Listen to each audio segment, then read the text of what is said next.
যারা প্রবাসে আছেন তাদের জন্য তথ্য সংশোধন করে ই পাসপোর্ট করা কেন ঝুঁকিপূর্ণ? অর্থাৎ আপনার বর্তমান পাসপোর্টে একটা তথ্য আছে, আপনি ই পাসপোর্ট করতেছেন আপনার তথ্য পরিবর্তন করে, এটা কিন্তু অবশ্যই আপনার জন্য ঝুঁকিপূর্ণ। যেহেতু আপনি অন্য দেশে থাকতেছেন রানিং অবস্থায়, যদি আপনি দেশে থাকেন সেটা ভিন্ন কথা। তো আমি আপনাদের উদ্দেশ্যে বলতে চাই, যতটুকু সম্ভব আপনি সর্বোচ্চ চেষ্টা করবেন আপনার তথ্য যেন পরিবর্তন না হয়। চেষ্টা করবেন আপনি সংশোধন করে পাসপোর্ট না করার জন্য। যে কোনো উপায়ে যে কোনো ভাবে প্রথমে চেষ্টা করবেন বর্তমান পাসপোর্টের সাথে মিল রেখে ই পাসপোর্টটা করার জন্য, পরিবর্তন না করার চেষ্টাই করবেন। তো পরিবর্তন যদি করতে হয়, কতটুকু আপনি করলে নিরাপদ? আমার জায়গা থেকে আমি যেটা বুঝি, কতটুকু করলে নিরাপদ। প্রথম কথা হইলো আপনার তথ্য, বর্তমান যে তথ্য এগুলো কিন্তু সৌদি আরব হোক বা যে দেশে আছেন ওই দেশের সরকারের কাছে আছে, থাকাটাই স্বাভাবিক, আপনি ভিসা দিয়ে আসছেন। তো সৌদি আরব যাওয়ার সিস্টেমে আপনার আপসিরে একটা তথ্য আছে, আপনার নাম, জন্ম তারিখ আছে, এগুলা দেখাই যায়, মা বাবার নাম সব আছে, কিন্তু এগুলা দেখা যায় না। এখন আপনি যে তথ্য সংশোধন করতে চান, সংশোধন করে আপনি পাসপোর্টে যে করবেন, যাওয়া যাওয়ার সিস্টেমে তো একটা তথ্য আছে, নতুন ই পাসপোর্টে অন্য একটা তথ্য আছে। তো এখানে যে একটা গ্যাপ হইলো, আপনি এটি কিভাবে ফিল আপ করবেন? হঠাৎ ধরেন আপনার ব্যাংক অ্যাকাউন্ট ব্লক হয়ে গেছে যে কোনো কারণে, ব্যাংকে আপনি গেলেন সরাসরি, তারা আপনার থেকে ডকুমেন্ট চাইলো, এই কেমন চাইলো, বললো পাসপোর্ট সাবমিট করো। তো তথ্যগুলো যদি দেখে মিল নেই, তখন আপনি এটা কি জবাব দিবেন? এটা তো আপনার দেশ না, আপনি তো বিদেশে আছেন, এমনকি আপনার আগের তথ্য যাওয়া যাতে ইতিমধ্যে ইন্ডেক্স করা আছে, তথ্যগুলো দেওয়াই আছে। তো আপনি এটা কিভাবে উত্তর দিবেন? এই কারণে আপনার উচিত সর্বোচ্চ চেষ্টা করা তথ্য যেন সংশোধন না হয়। আর একান্তভাবে যদি করতে হয়, তাহলে আপনি কি করতে পারেন? নামের বানান ভুল ছিল, এটা আপনি ঠিক করে নিতে পারেন। এরকম অসংখ্য উদাহরণ আমাদের কাছে আসে, নাম একদম সেম, নাম ঠিকই আছে, লিখতে গিয়ে স্পেলিংটা মিস্টেক হয়েছে। যেমন হোসেন নামটা অনেকে আছে, অনেকে লেখে হোসাইন, অনেকে হোসেন, এরকম আছে।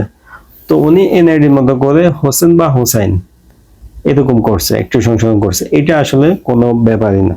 অর্থাৎ লেখা স্পেলিং মিস্টেক হচ্ছিল, ওইটা ঠিক করছে, এটা কোনো সমস্যা না। যে কোনো নাম, হোসেন হোক, মোহাম্মদ হোক, নিজের নাম হোক, যে কোনো নামই আপনার লেখা স্পেলিং লিখতে গিয়ে ভুল হয়েছে, স্পেলিং মিস্টেক ছিল, ওইটা আপনি সংশোধন করছেন, নাম ঠিকই আছে, এরকম হলে ইনশাল্লাহ কোনো সমস্যা নেই। কিন্তু কিছু লোক আমি দেখলাম একদম নাম পরিবর্তন করতে চায়, ওনার বর্তমান পাসপোর্টের সাথে এনআইডির নামের এমডি ব্যতীত কিছুই মিল নেই। এই ব্যক্তি এখন চাই কি এনআইডির মতো করে নতুন এই পাসপোর্ট করতে, তাহলে এই ব্যক্তির নাম আগের আর এখন পরিপূর্ণ চেঞ্জ।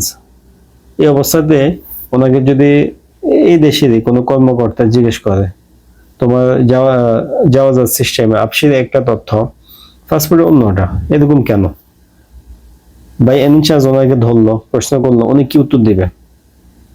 একজন মানুষের নাম কি দুইটা হইতে পারে? আবার কিছু লোকে বয়স সংশোধন করতে চায়, পাসপোর্টে আছে 90 সাল, এখন উনি 98-97 দিতে চায়। আগে যে 90 সাল ছিল, এটা মানে কিঞ্চিত সামান্য পরিমাণ লোকের ভুলে লেখা হয়ে গেছে। আর বেশিরভাগ লোকে ইচ্ছাকৃতভাবে পাসপোর্ট বয়স বাড়িয়ে বিদেশে আসছিল। তখন আপনারা সবাই জানি কি সিস্টেমে দেশের থেকে আসে। তো তাদের উদ্দেশ্যে বলতেছে, ভাই আপনি আগে জেনে শুনে সজ্ঞানে পাসপোর্টের বয়স বাড়াইছেন, এখন আপনি কমাইতে চান কেন?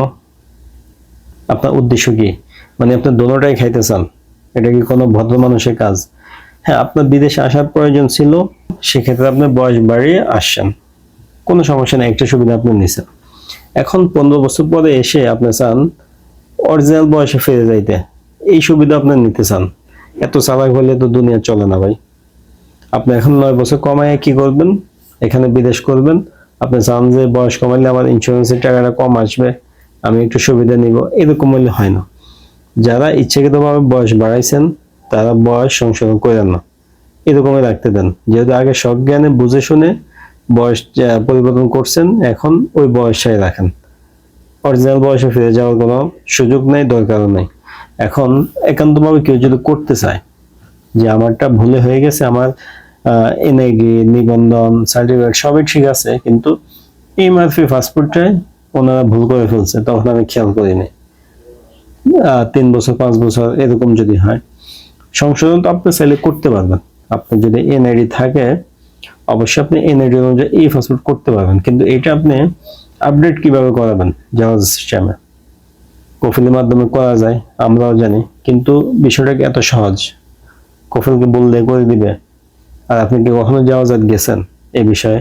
আমরা তো দেখি, আমি যাইনি কিন্তু অসংখ্য লোক গেছে, বিশাল একটা লিস্ট ধরে দেয় রিকোয়ারমেন্ট, এই রিকোয়ারমেন্ট ফুলফিল করতে হবে, এই শর্ত পূরণ করতে পারলেই নতুন তথ্যটা জাওয়াজাত আপডেট করে দিবে। হ্যাঁ, ওনারা করে দিবে না যে তা না, কিছু লোক করছে আমরা দেখছি। এখন আপনি কি এটা পারবেন? আপনার এখন আছে 90, আপনি দিতেছেন 98, 8 বছর কমে গেছে, এটা কি ওনারা অ্যাকসেপ্ট করবে? আপনি কি আগে খবর নিয়েছেন? অবশ্যই তো আপনার আগে খবর নেওয়া উচিত, খবর তো আপনি নেন নাই, এমনিতেই সিদ্ধান্ত নিয়েছেন পাসপোর্ট সংশোধন করুন। দেখেন আজকের ভিডিওটা আমি আমার অভিজ্ঞতা, মানে একটু তিক্ত অভিজ্ঞতা থেকে তৈরি করতেছি। মানুষের এত ধরনের সুবিধা মানুষ চায়, আগে উনি ইচ্ছাকৃত বয়স বাড়াইছে, নাম পরিবর্তন করছে, এখন আবার ইচ্ছাকৃত অন্য বয়স অন্য নাম দিতে চায়। এগুলো কোনো নিয়ম না, এটা পৃথিবীর কোথাও নেই। আপনি ইচ্ছাকৃত বয়স যেটা দিচ্ছেন বাড়াইছেন, যে নাম দিচ্ছেন পাসপোর্টে, অবশ্যই চেষ্টা করবেন ওইটাই কন্টিনিউ করার জন্য, একদম সেম তথ্য কন্টিনিউ করার জন্য চেষ্টা করবেন। এক্ষেত্রে আপনার নাম যদি চেঞ্জ হয়ে যায়, অর্থাৎ আপনার অরিজিনাল নাম ছিল আব্দুল্লাহ, এখন পরিবর্তন আপনি করছিলেন যে কোনো কারণে, বয়স নাম কিছুটা পরিবর্তন করছিলেন, এখন হয়ে গেছে মজিদ মিয়া, তাহলে আপনি এখন ধরে নেবেন আমার নাম মজিদ মিয়াই, ব্যাস এখন থেকে আমার নাম এটাই। এই তথ্যটা কন্টিনিউ করার চেষ্টা করবেন। যারা বিদেশে থাকেন, আবারও বলতেছি, যারা বিদেশে থাকেন আপনার তথ্য আপনি কন্টিনিউ করার চেষ্টা করবেন। তথ্য সংশোধন করলে ভবিষ্যতে ঝামেলা হতে পারে। আর যারা মনে করেন যে না, আমি তথ্য সংশোধন করে এই পাসওয়ার্ড করবো, এক্ষেত্রে আমি যদি বিদেশে নাও থাকতে পারি আমার কোনো আফসোস নাই, তারা করেন, কোনো সমস্যা নেই, আপনি করতে পারেন, করার সুযোগ দিবে সরকার। ভবিষ্যতে কোনো ঝামেলা হইলে আপনি বুঝবেন। ঠিক আছে, এখানে একটা কথা আছে, আমারটা আমি বুঝবো, কিন্তু দিন শেষে বাংলাদেশ এম্বাসির, বাংলাদেশ সরকারের বদনাম হয়, এটা আমরা দেখছি। আপনি বদনাম করেন নাই, কিন্তু অন্যজন বলবে যে এম্বাসির লোক ভুল করছে, এম্বাসির লোক এটা কেন অ্যাকসেপ্ট করলো, কেন দিল, এই ধরনের কথা আসে।